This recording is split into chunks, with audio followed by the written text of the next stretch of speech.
Pecos Bill, Coyote Cowboy, page 24. There aren't as many coyotes in Texas now as there were when Pecos Bill was born, but the ones that are there still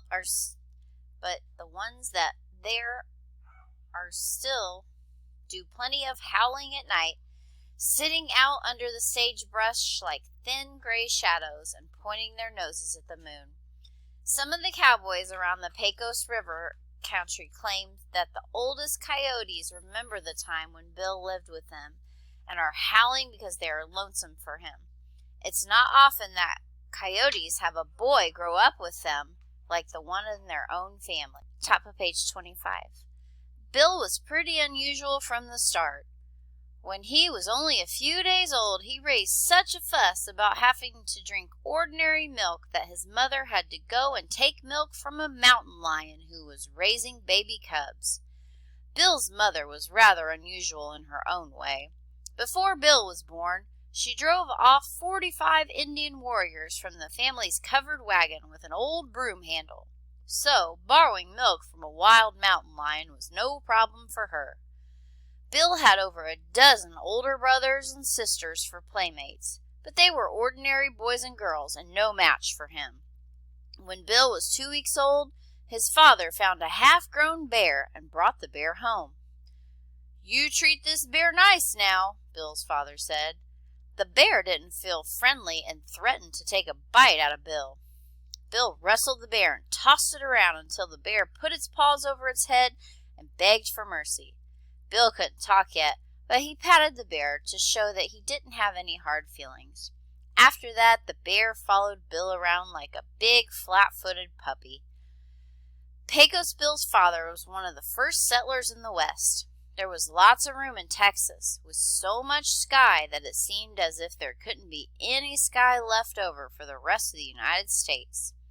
There weren't many people, and it was a lonesome country, especially on nights when the wind came galloping over the land, rattling the bare grass and the yucca plants and carrying the tangy smell of greasewood. However, Bill didn't feel lonely often, with all the raccoons, badgers, and jackrabbits he had for friends. Once he made the mistake of trying to pet a skunk. The skunk sprayed Bill with its strong scent. Bill's mother had to hang Bill on the clothesline for a week to let the smell blow off of him. Bill was a little over a year old when another family of pioneers moved into the country. The new family settled about 50 miles where Bill's folks had built their homestead. "This country's getting too crowded," said Bill's father. "We've got to move further west." So the family scrambled back into their big wagon and set out, the oxen puffing and snorting as they pulled the wagon towards the Pecos River. Bill was sitting in the rear of the wagon when it hit some rocks in a dry stream bed. There was a jolt, and Bill went flying out of the wagon. He landed so hard that the wind was knocked out of him, and he couldn't even cry out to let his folks know. It might not have made any difference if he had, because all his brothers and sisters were making such a racket, and the wagon wheels were creaking so loudly that no one could have heard him. In fact, with so many other children in the family besides Bill, it was 4 weeks before Bill's folks even missed him. Then, of course, it was too late to find him. Young Bill sat there in the dry steam bed a while, wondering what to do. Wherever he looked, there was only the prairie and the sky, completely empty except for a sharp-shinned hawk floating overhead. Bill felt more lonely than he ever had in his life. Then suddenly he saw a pack of coyotes off in the distance, eating the remains of a dead deer. The coyotes looked at Bill, and Bill looked at them. These coyotes had never seen a human baby before, and they didn't quite know what to think. Apparently, they decided Bill was some new kind of hairless animal, for one of the female coyotes took a hunk of deer meat in her teeth and trotted over to Bill with it. She put it in front of him and stood back, waiting for him to eat it. Bill had not eaten much raw meat before, but he knew that the female coyote meant well, and he didn't want to hurt her feelings. So he picked up the meat and began chewing. It tasted so good that he walked over and joined the other coyotes. From that time on, Bill lived with the coyotes, going wherever they went, joining on their hunts, and even learning their language. Those years he lived with the coyotes were happy ones. He ran with them through the moonlit nights, curled up with them in their shady dens, and howled with them when they sang to the stars. By the time Bill was 10 years old, he could outrun and outhowl any coyote in the Southwest, and since he had not seen any other human beings in all that time, he thought he was a coyote himself. He might have gone on believing this forever if one day a cowboy hadn't come riding through the sagebrush. The cowboy stopped, stared, and rubbed his eyes, because he could scarcely believe what he saw. There in front of him stood a 10-year-old boy, as naked as a cow's hoof, wrestling with the giant grizzly bear. Nearby sat a dozen coyotes, their tongues hanging out. Before the cowboy could say yippee-yi-yo or plain yippee, the boy had hugged the bear to death. When Pecos Bill saw the cowboy, he snarled like a coyote and put his head down between his shoulders, ready to fight. "What's your name?" the cowboy asked. "What are you doing out here?" Since Bill didn't know anything but coyote talk, he naturally didn't understand a word. The cowboy tossed Bill a plug of tobacco. Bill ate it and decided it tasted pretty good. So when the cowboy came up close, Bill didn't bite him. The cowboy stayed there for 3 days, teaching Bill to talk like a human. Then he tried to prove to Bill that Bill wasn't a coyote. "I must be a coyote," Bill said. "I've got fleas, haven't I? And I can howl at the moon out of the sky, and I can run a deer to death." "All Texans have got fleas and can howl," the cowboy said. "In order to be a true coyote, you have to have a bushy tail." Bill looked around and realized for the first time he didn't have a nice, bushy, waving tail like his coyote friends. "Maybe I lost it somewhere." "No, sirree," the cowboy said. "You're a human being, sure as shooting. You better come along with me." Being human was a hard thing for Bill to face up to, but he realized that the cowboy must be right. He told his coyote friends goodbye and thanked them for all they had taught him. Then he straddled a mountain lion he had tamed and rode with the cowboy towards the cowboy's ranch. On the way to the ranch, a big rattlesnake reared up in front of them. The cowboy galloped off, but Bill jumped from his mount and faced the snake. "I'll let you have the first 3 bites, Mr. Rattler, just to be fair. Then I'm going to beat the poison out of you until you behave yourself." And that is just what Bill did. He whipped the snake around until it stretched out like a 30-foot rope. Bill looped the rattler rope in one hand, got back on his lion, and caught up with the cowboy. To entertain himself, he made a loop out of the snake and tossed it over the head of an armadillo plodding along through the cactus. Next, he lassoed several Gila monsters. "I never saw anybody do anything like that before," said the cowboy. "That's because nobody invented the lasso before," said Pecos Bill. Before Pecos Bill came along, cowboys didn't know much about their job. They didn't know anything about rounding up cattle or branding them, or even about 10-gallon hats. The only way they knew to catch a steer was to hide behind a bush, lay a looped rope on the ground, and wait for the steer to step into the loop. Pecos Bill changed all that the minute he reached the Dusty Dipper Ranch. He slid off his mountain lion and marched up to the biggest cowboy there. "Who's the boss here?" he asked. The man took one look at Bill's lion and the rattlesnake rope and said, "I was."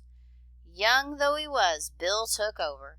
At the Dusty Dipper and other ranches, Bill taught the cowboys almost everything they know today.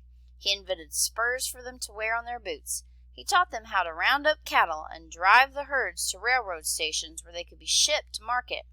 One of the finest things Bill did was to teach cowboys to sing cowboy songs. Bill made himself a guitar. On a night when the moon was a reddish yellow as a ripe peach, though 50 times as large, he led some of the fellows at the ranch out to the corral and set himself down on the top rail. "I don't want to brag," he told the cowhands, "but I learned my singing from the coyotes, and that's about the best singing there is." He sang a tune the coyotes had taught him and made up his own words. "My seat is in the saddle and my saddle's in the sky, and I'll quit punching cows in the sweet by and by." He made up many more verses and sang many other songs. When Bill was through, the roughest cowboy of all, Hard-Nosed Hal, sat wiping tears from his eyes because of the beauty of Bill's singing. Lefty Lightning, the smallest cowboy, put his head down on his arms and wept. All the cowboys there vowed they would learn to sing and make up songs. And they did make up hundreds of songs about the lone prairie and the Texas sky and the wind blowing over the plains. That's why we have so many cowboy songs today. Pecos Bill invented something else almost as useful as singing. This happened after a band of cattle rustlers came to the ranch and stole 100 cows. "You boys," said Bill, "I have to get something to protect yourselves with besides your fists. I think I'll have to think up a 6-shooter. "What's a 6-shooter?" asked bronco-bustin' Birdie. Bill had taught horses how to buck and rear so that cowboys can learn bronco-busting. "Why," said Bill, "that's a gun that holds 6 bullets." Bill sat down in the shade of a yucca tree and figured out how to make a 6-shooter. It was a useful invention, but it had its bad side. Some of the cowboys started shooting at each other.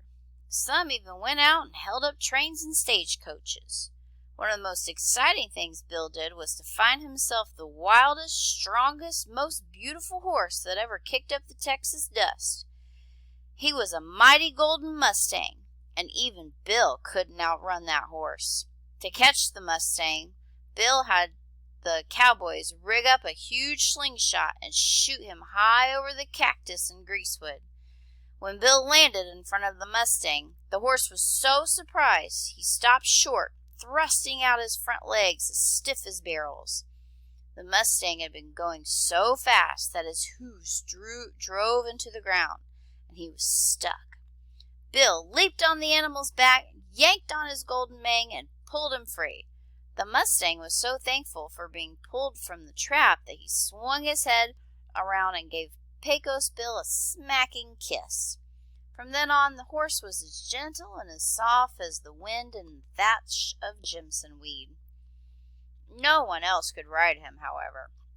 Most of the cowboys who tried ended up with broken necks. That's why Bill called his mustang Widowmaker. Bill and Widowmaker traveled all over the western range, starting new ranches and helping out in the long cattle drives. In the stormy weather, they often holed up with a band of coyotes. Bill would strum his guitar and the coyotes would sing with him. Then came the year of the terrible drought. The land shriveled for lack of water, and the droves of cattle stood panting with thirst. The cowboys and the ranch bosses from all around came to Bill, saying, "The whole country's going to dry up and blow away, Bill, unless you can figure out some way to bring us rain." "I'm figuring," Bill told them, "but I never tried making rain before, so I'll have to think a little." While Bill thought, the country grew so dry it seemed that there would be nothing but bones and rocks left. Even cactus plants, which could stand a lot of dryness, began to turn brown.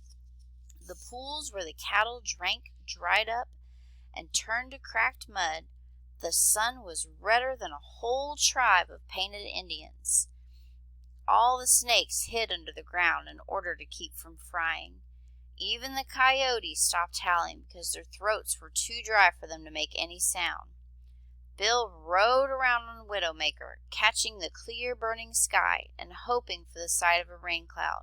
All he saw were whirls of dust called dust devils, spinning up from the yellowing earth. Then, towards noon one day, he spied something over in Oklahoma, which looked like a tall, whirling tower of black bees.